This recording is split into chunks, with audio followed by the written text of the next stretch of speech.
back to my channel. If you're new here and you don't know who I am, my name's Christy, and I like to post a wide range of writerly topics on this channel. Today I'm really excited to talk about one of my favorite things, which is books on writing, basically writing resource books. So I've talked a lot about writing books on my channel in passing before, but I've never really done a video dedicated to, you know, my favorites and why. Whether you're a seasoned writer and you're looking to brush up in a particular category, or you're a new writer and you're just starting out and you're wondering kind of where to get started, then I definitely have some recommendations for you in this video. So hopefully some of these recommendations will make it to your Christmas wish list this year. But related to that, I actually have a blog post that I put out, gift ideas for writers. So, you know, whether you're looking for items for yourself or you're shopping for another writer, yes, I have a long list of ideas of really fun things and helpful things. So yeah, if you're interested in that, I'll link it down below. Okay, so my very first recommendation is probably no surprise to a lot of people out there, but it's definitely still worth mentioning. One, because it deserves it, but two, because there may be, like I said, some writers out there that are just starting out, that are kind of wondering where to get started, and I think that this is a great place. So it is Save the Cat Writes a Novel by Jessica Brody, and the reason that this is number one on my list is because I personally have found it to be the most helpful in terms of structure, and I really think that this book is a great resource for both seasoned and new writers, and I'll explain.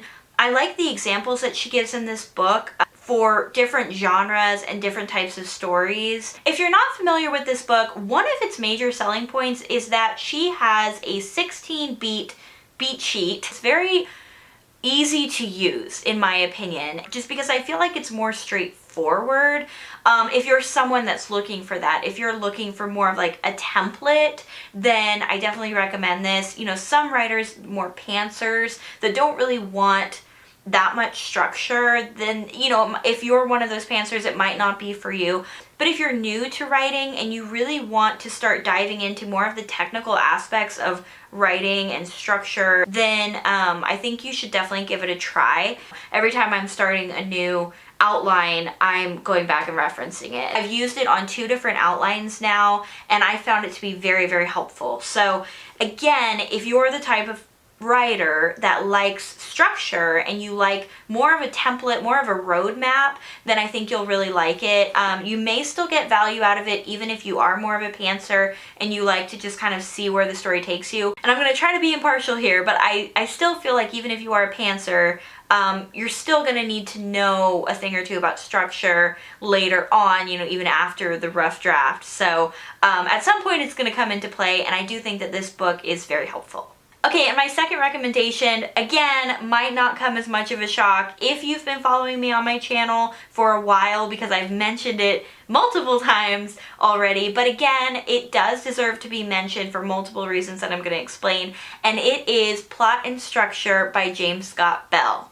This was actually the first book that I ever read on novel writing, and I took a novel writing class in college, and it was a requirement for the class. And it's not really an either-or scenario between the Save the Cat Writes a Novel and Plot and Structure. I was looking at the 2 side by side and comparing them, and I realized that they're 2 very different things. And I think that this book was really well chosen for, you know, that intro to novel writing class, because it is a great introduction to all the different, so many different aspects of and fundamentals of writing a novel are included in this book. This book covers so many different topics related to writing a novel, from coming up with ideas, the character arc. It talks about, you know, motivation, confrontation, and it's definitely something that I pick up every now and again when I need that refresher, you know. I actually had the pleasure of attending a workshop with James Scott Bell. He came to my writing conference this year, and I was so excited to meet him, just because, you know, I have been using his book, and it has been more than one of his books. I have a lot of them, but this is the one that I found the most helpful, just time and time again. Anytime I feel like a particular area of my novel is kind of struggling, or I need some inspiration or a boost, this book always helps me out. So for my number 3 spot, I cheated a little bit, and I am actually going to talk about 3 different books, but they're basically the same concept and they're by the same author, so I figured it kind of works. So they are the Urban and Rural Setting Thesaurus books, and then the Emotion Thesaurus. These are the ones that I own and that I can personally speak for. I think there is another one called, it's the Emotional Wound Thesaurus. That's one that's on my list, and I'm definitely getting very soon because these other ones have been so helpful. First, I'm going to talk about the Urban and Rural Setting books. Basically, there are different types of settings, whether it be like a park or a train or a restaurant, or it's pretty broad. And so I found so many different settings that I can use, even if it's not exactly the same. It's pretty general to where you can still use it. And it includes sights, sounds, smells, things that you would touch and feel. And one thing that I especially love is potential sources for conflict. So it might be if you were on a beach or something, and people like dogs running around without a leash or something, you know, just as a general example. But things, just different ideas that you can incorporate into the scene as conflict. So if you're someone that struggles with white wall syndrome, which is basically, if you don't know, it's when your scene, it's just in a white, boring room, and there's no life around the characters, there's no color, there's no setting, basically, you know, because it can be hard for some people. Depending on the kind of writer you are, setting can be kind of hard to write.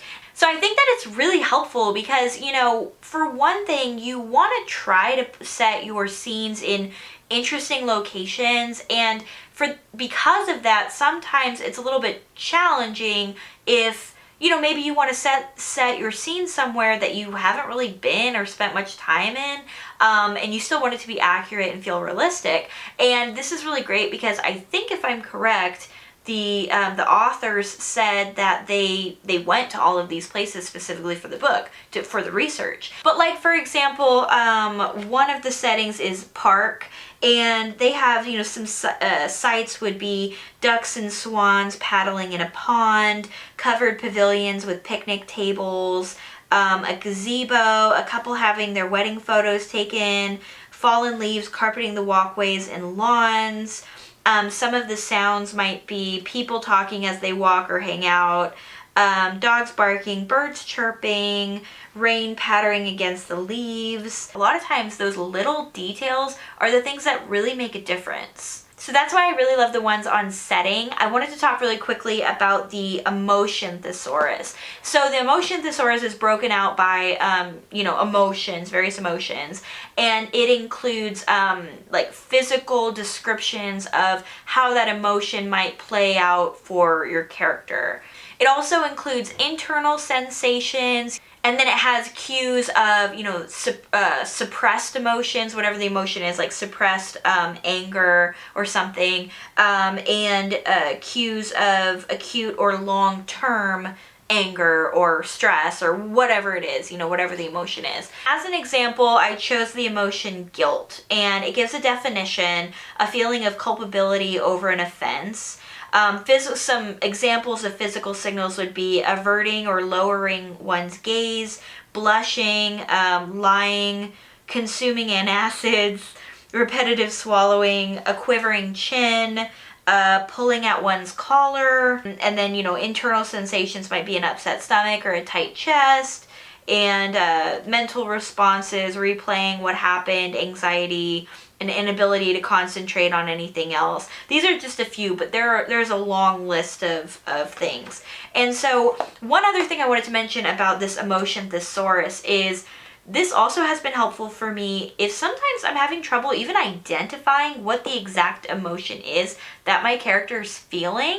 It's kind of nice to have just like a list. It's not completely comprehensive, but it's a long list. And yeah, to just have that list in front of me, and I can kind of point at it and go, oh, that's what it is, you know. So the book I want to recommend as my number 4 spot is Sizzling Style by William Bernhardt. So one thing I want to say before I get into it is that before I read this book, I was struggling with this feeling of not being completely confident with my writing and the way that it sounded. This was the book that I really had been needing and didn't realize until I read it. So I just wanted to say this in case there's anyone else out there that's struggling with that same feeling of, you know, these words sound so amateur. But reading this book, I realized that there were a lot of really easy things that I could do, practices that I could incorporate into my writing that would elevate it and improve it so much. It gave me a lot of encouragement that I could improve my writing, and it wasn't going to be super difficult to do it either. One of the things, and I've actually read a few of William Bernhardt's books, and they're all really good. I definitely recommend them.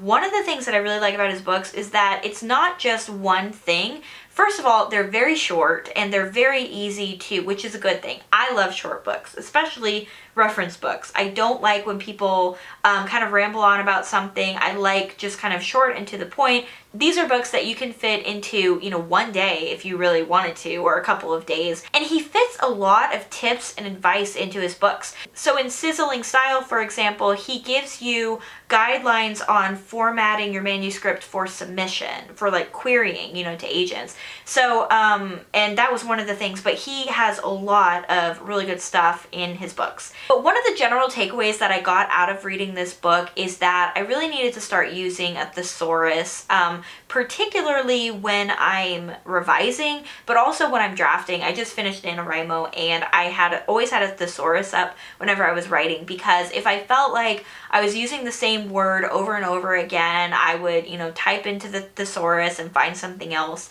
I've also become a huge fan of word replacement lists. There is an author, I think her name is Kathy Steineman, and she has a website with all of these different lists, and it'll be, I don't know, like another word for cry, or another way to describe your character crying or blushing, or, you know, like clench fists or shrugging, kind of like these overused terms or phrases, what have you. So I think that this book is also a great thing to have in your toolbox, you know, if you're a new writer and you're just starting out, because yeah, it's never too soon to start learning about style, and I wish I had learned about it sooner.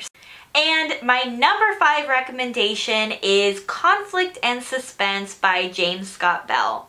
I used to be so afraid of boring my readers, and it's definitely still a concern, but it's not so much a fear anymore, mostly because of, you know, books like this. So one thing that I've learned through the novels that I've written is that if you feel like your story is going to bore your readers, it's most likely related to one of 3 things. It's either something's off in your pacing, your characters are too weak, and you don't really have them fleshed out enough, or there's not enough conflict. So this book illustrates the different types of conflict, how to set stakes, how to make sure that your stakes are high enough. And I know that depending on what kind of genre you're writing, you might be thinking like, oh, well, I don't really need to worry about conflict. I'm not writing action or suspense or mystery. You know, I'm writing contemporary, I'm writing romance, whatever it is. But the truth is that you still need conflict in your novel. Every novel has to have conflict, whether it's internal conflict, you know, there are different kinds, and the book goes into it. And this book really dives into how to make sure that whatever scene you're writing has enough tension and enough conflict and enough going on so that it's interesting. You know, really that's the goal. It's not to make your book overly dramatic or anything like that. It's just to keep it interesting. So this is another book that I would recommend to new writers that are just starting out. It's definitely going to get you on the right track. So those are my favorite books on writing. I really hope that you enjoyed this video and that it was helpful. I do want to, in the future, I want to do one of these videos, but with podcasts, writing related podcasts. If you have a favorite writing related podcast, definitely please let me know, because I definitely want to check it out. I want to try out a few more before I come up with a firm list. And that's all for this video. Thank you so much for watching, and I'll see y'all next time. Bye.